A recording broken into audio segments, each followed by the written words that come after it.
And now I'm gonna prepare the crab cakes for tonight. In terms of crab cakes, there's like 9 million different ways you can do this. And I have a way that I personally like to do it. Some people put mashed potatoes in, some people just put mayonnaise in, some people cook their vegetables, some people don't cook their vegetables. I like to do kind of a hybrid of everything. First thing I did is, if you look in this bowl over here, I took a small onion and I lightly sauteed it.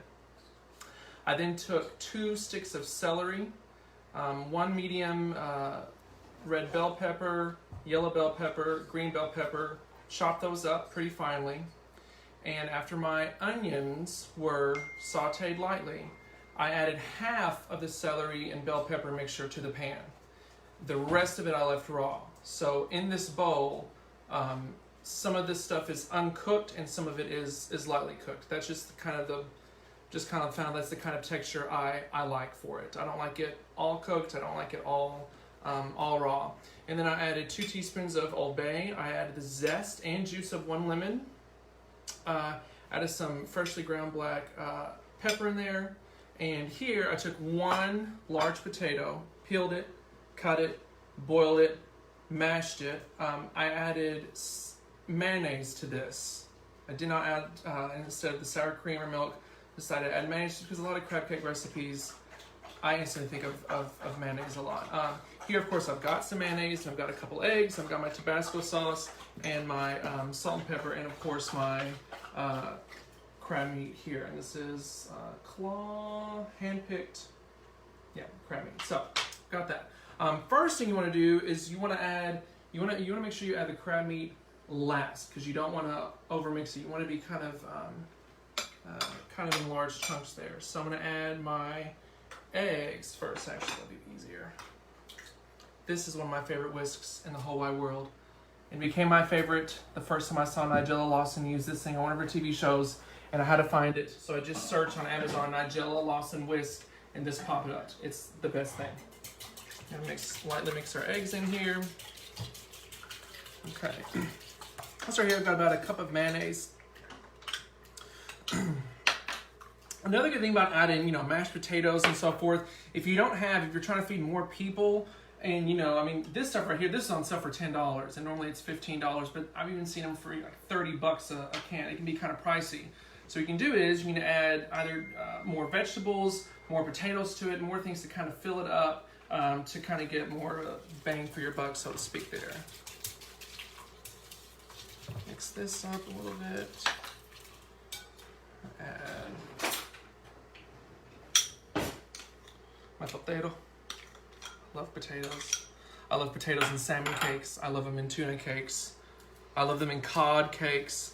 Oh, I love them in cod cakes. Yes.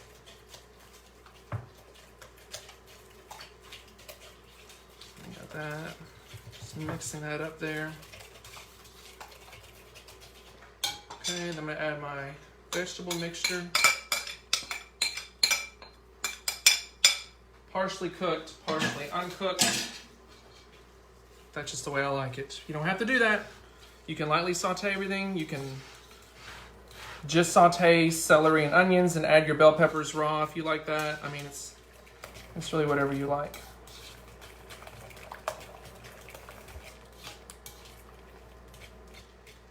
Okay, we've got that there. Let me big spatula.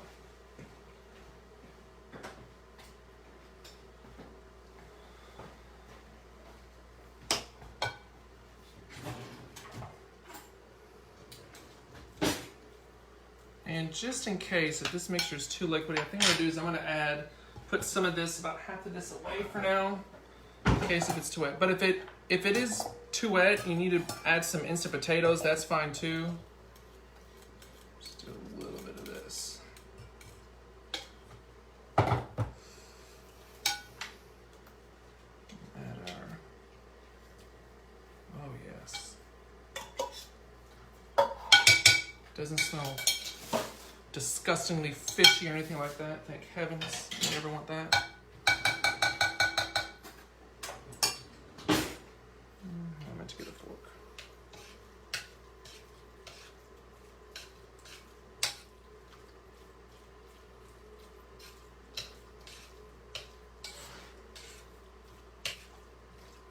And sometimes what I've done this is I made this in the past, I've added more potatoes in to make it drier. But what I do is I'll mold them, and then I'll make a well in it, and I'll add like a cream sauce, a bechamel sauce or something, and close it back up, and then put it in the refrigerator, because these will rest in the refrigerator for about an hour or so before I bread them, egg them, and flour them, and that kind of stuff. Put that cream sauce in there, and then do the saute, and when people cut into it, it's like some creamy, cheesy stuff comes out. It's really delicious. Okay. So that's this mixture right here. And in the second part, I'll show you after they come out of the fridge, and I bread them and salt them, bread them and egg them and do all that kind of stuff, and we'll cook these little bad boys.